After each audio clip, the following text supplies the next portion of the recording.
आज हम जिस यात्रा पर निकलने वाले हैं वह बाहर की नहीं बल्कि भीतर की यात्रा है। यह यात्रा है हमारे अस्तित्व की परतों को खोलने की। हम समझते हैं कि हम केवल एक शरीर हैं और जो सपने हम देखते हैं वे केवल मन की कल्पनाएं हैं, लेकिन सत्य इससे कहीं अधिक गहरा और रहस्यमय है। मनुष्य केवल एक शरीर नहीं है बल्कि 7 शरीरों का एक अद्भुत संगम है। हमारे 7 शरीर हैं: भौतिक शरीर, भाव शरीर, सूक्ष्म शरीर, मनस्य शरीर, आत्मिक शरीर, ब्रह्म शरीर और निर्वाण शरीर। और सबसे आश्चर्यजनक बात यह है कि इन 7 शरीरों के अपने अलग अलग प्रकार के स्वप्न होते हैं। यानी 7 प्रकार के स्वप्नों की संभावना हमारे भीतर छिपी है। एक एक करके इन 7 द्वारों को खोलते हैं। सबसे पहले हम बात करते हैं पहले शरीर की, जिसे हम भौतिक शरीर कहते हैं। यह वह शरीर है जिसे आप देख सकते हैं और छू सकते हैं। जब आप गहरी नींद में होते हैं और सपने देखते हैं तो अधिकतर समय वे सपने इसी भौतिक शरीर की उपज होते हैं। ये सपने मनोवैज्ञानिक नहीं होते बल्कि पूरी तरह शारीरिक होते हैं। उदाहरण के लिए, यदि आप नींद में हैं और आपकी टांगों पर एक भीगा हुआ कपड़ा रख दिया जाए तो आपका शरीर उस ठंडक को महसूस करेगा, लेकिन आपका सोया हुआ मन इसे सीधा नहीं समझ पाएगा। वह तुरंत एक कहानी गढ़ लेगा। आपको सपने में दिखाई दे सकता है कि आप किसी ठंडी नदी को पार कर रहे हैं या बारिश में भीग रहे हैं। इसी तरह अगर सोते समय आपके सीने पर एक भारी तकिया रख दिया जाए तो फेफड़ों को सांस लेने में रुकावट महसूस होगी। मन इस रुकावट की व्याख्या एक डरावने सपने के रूप में करेगा। आपको लग सकता है कि कोई आपके सीने पर बैठा है या कोई भारी पत्थर आप पर गिर पड़ा है। ये सपने केवल शरीर की भाषा हैं। यदि आप दिन भर भूखे रहे हैं तो रात को भोजन का सपना आना स्वाभाविक है। यदि आपने अपनी काम वासना को दबाया है तो कामुक सपने आएंगे। दुर्भाग्य से आज का मनोविज्ञान केवल इन्हीं सपनों में उलझ कर रह गया है। उसे लगता है कि उसने मन की चाबी ढूंढ ली है, लेकिन वास्तव में वह केवल शरीर की सतह पर ही भटक रहा है। अब हम थोड़ा और गहरे उतरते हैं। भौतिक शरीर के ठीक भीतर छिपा है हमारा दूसरा शरीर, जिसे भाव शरीर कहते हैं। यह भावनाओं का शरीर है। पहले शरीर के सपने शरीर की मजबूरी से पैदा होते हैं, लेकिन दूसरे शरीर के सपने एक यात्रा की तरह होते हैं। क्या आपके साथ कभी ऐसा हुआ है कि आप सो रहे हों लेकिन अचानक आपको लगे कि आप अपने बिस्तर से ऊपर उठ रहे हैं, आप हवा में तैर रहे हैं और दूर देशों की यात्रा कर रहे हैं? जब आप जागते हैं तो आप इसे मात्र एक अजीब सपना कहकर भूल जाते हैं, लेकिन वास्तव में यह आपके भाव शरीर की यात्रा थी। जब भौतिक शरीर सोता है तो भाव शरीर को फैलने का और बाहर निकलने का अवसर मिलता है। यह शरीर आकाश में यात्रा कर सकता है। इसके लिए दूरी कोई बाधा नहीं है। प्राचीन काल में गुरु अपने शिष्यों को इस शरीर को जगाने की विधियां सिखाते थे। मंत्र और ध्वनि का प्रयोग इसी शरीर को जगाने के लिए किया जाता था। यदि एक विशेष मंत्र या ध्वनि को लगातार दोहराया जाए तो वह भाव शरीर को झकझोर कर जगा सकती है। इसी तरह सुगंध का भी गहरा प्रभाव होता है। विशेष प्रकार की सुगंध आपके भाव शरीर को उद्दीपित कर सकती है और एक विशेष प्रकार का स्वप्न निर्मित कर सकती है। यह स्वप्न नहीं बल्कि एक सूक्ष्म वास्तविकता का अनुभव होता है। अब हम तीसरे आयाम में प्रवेश करते हैं। यह है हमारा तीसरा शरीर, जिसे सूक्ष्म शरीर कहा जाता है। यहाँ नियम पूरी तरह बदल जाते हैं। जहाँ भाव शरीर स्थान में और आकाश में यात्रा करता है, वहीं सूक्ष्म शरीर समय में यात्रा करता है, लेकिन इसमें एक सीमा है। सूक्ष्म शरीर केवल अतीत में यात्रा कर सकता है। जब आप सूक्ष्म शरीर के तल पर स्वप्न देखते हैं तो आप केवल अपने बचपन में ही नहीं बल्कि अपने पिछले जन्मों में भी लौट सकते हैं। जिसे आधुनिक मनोविज्ञान सामूहिक अचेतन कहता है। वह वास्तव में आपके अपने अनंत जन्मों का इतिहास है।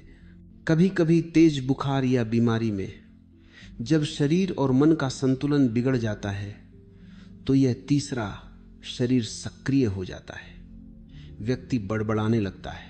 वह ऐसी भाषाएं बोल सकता है जो उसने कभी नहीं सीखी, या उन जगहों की बात कर सकता है जहां वह इस जन्म में कभी नहीं गया।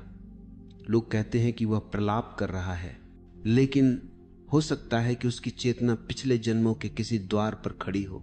जो साधक ध्यान के माध्यम से इस शरीर में जाग जाता है, उसके लिए मृत्यु का भय समाप्त हो जाता है, क्योंकि वह जान लेता है कि वह पहले भी था और आगे भी रहेगा। वह समझ जाता है कि शरीर मरता है, लेकिन चेतना की यात्रा अनंत है। इसके बाद आता है चौथा शरीर, जिसे मनस्य शरीर कहा जाता है। यह एक अद्भुत और जादुई लोक है। अगर सूक्ष्म शरीर अतीत की यात्रा करता है तो मनस्य शरीर भविष्य और अतीत दोनों में यात्रा कर सकता है। लेकिन इसकी सबसे बड़ी शक्ति है भविष्य को देखने की क्षमता। कभी कभी आपको ऐसा लगता है कि जो घटना अभी घट रही है उसे आपने पहले कहीं देखा है, या कभी सपने में देखा कि कोई प्रियजन संकट में है और सुबह खबर सच निकलती है। यह संयोग नहीं है, यह चौथे शरीर की एक झलक है। मनस्य शरीर के लिए समय एक सीधी रेखा नहीं है। उसके लिए अतीत, वर्तमान और भविष्य एक साथ मौजूद हो सकते हैं, लेकिन यह शरीर बहुत बड़ा खतरा भी लेकर आता है। चौथा शरीर सृजनात्मक है। यहां विचार वस्तु बन जाते हैं। यहां आप जो तीव्रता से सोच लेते हैं वह घटित होने लगता है। सिद्धियां, चमत्कार और जादू, ये सब इसी चौथे शरीर के खेल है। एक साधक के लिए यह सबसे बड़ी बाधा भी बन सकता है। यहां आप एक स्वप्न लोक के निर्माता बन जाते हैं। आप यहां अपनी दुनिया बना सकते हैं, अपने देवी देवता बना सकते हैं, और वे इतने वास्तविक लगेंगे कि बाहर का संसार उनके सामने फीका पड़ जाएगा। कलाकार, कवि और चित्रकार अक्सर जाने अनजाने इसी तल के स्पर्श पाते हैं, लेकिन एक योगी को यहां बहुत सावधान रहना होता है। यहां का नियम है केवल साक्षी बने रहना। आपको सृजन नहीं करना है, आपको सिर्फ देखना है। यदि आप बिना किसी इच्छा के और बिना किसी विचार के इस चौथे शरीर में जाग सके, केवल तभी आप पांचवें शरीर का द्वार खोल पाएंगे। चौथे शरीर की जादुई दुनिया को पार कर हम पहुंचते हैं पांचवें शरीर में, जिसे आत्मिक शरीर कहा जाता है। यहां एक बहुत बड़ी क्रांति घटती है। अब तक आप एक व्यक्ति थे, आपकी एक निजता थी, लेकिन पांचवें शरीर में समय का आयाम पूरी तरह मिट जाता है। यहां न अतीत है न भविष्य, यहां केवल नित्य वर्तमान है। पांचवें शरीर के स्वप्न व्यक्तिगत नहीं होते। यहां आप अपने निजी सुख दुख के सपने नहीं देखते, यहां आप अस्तित्व के सपने देखते हैं। दुनिया की जितनी भी महान पुराण कथाएं हैं, चाहे वह सृष्टि की रचना की कहानियां हो या प्रलय की, वे सब इसी पांचवें शरीर के अनुभवों से निकली हैं।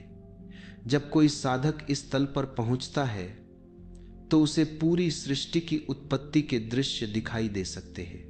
लेकिन यहां भी एक अंतिम भ्रम बाकी है। पांचवें शरीर में साधक को आत्मा का ज्ञान होता है। वह जान लेता है कि मैं शरीर नहीं हूं, मैं आत्मा हूं। लेकिन यह ज्ञान अभी भी द्वैत में है। इसे एक दर्पण के उदाहरण से समझिए। जब आप आईने में अपना चेहरा देखते हैं तो आप कहते हैं कि यह मैं हूं। यह सच है कि वह आप ही हैं, लेकिन फिर भी वह केवल एक प्रतिबिंब है। आप अभी भी स्वयं को देख रहे हैं। देखने वाला और जो देखा जा रहा है, ये दो अभी भी मौजूद हैं। जो लोग इस पांचवें शरीर में अटक जाते हैं वे घोषणा करते हैं कि मैं ही ब्रह्म हूं। यह एक महान स्थिति है, लेकिन यह अंतिम नहीं है। यहां मैं का भाव अभी भी बहुत सूक्ष्म रूप में बचा हुआ है। जब साधक मैं के इस अंतिम अवशेष को भी छोड़ देता है, तब वह प्रवेश करता है छठे शरीर में, जिसे ब्रह्म शरीर कहा जाता है। अब कोई व्यक्ति नहीं बचा, अब कोई सीमा नहीं बची। यहां चेतना भी विलीन होने लगती है। यहां जो स्वप्न है वे अब सपने नहीं रह जाते। यह ब्रह्मांडीय स्वप्न है।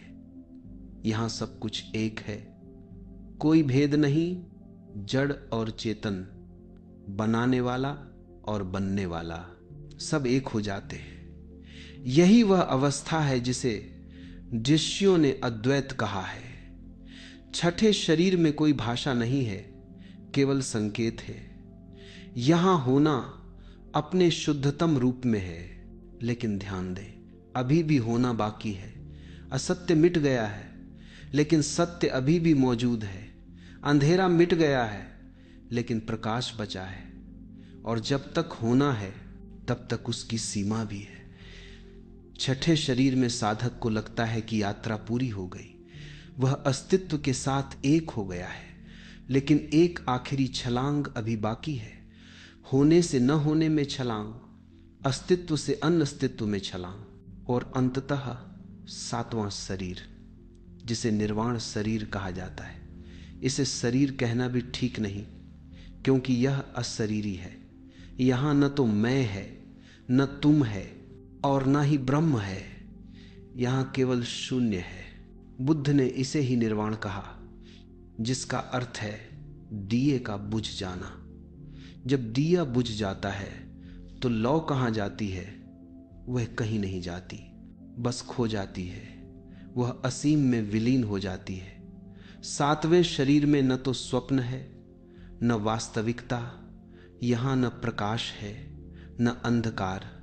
यहां केवल सन्नाटा है। छठे शरीर तक एक बीज बचा रहता है।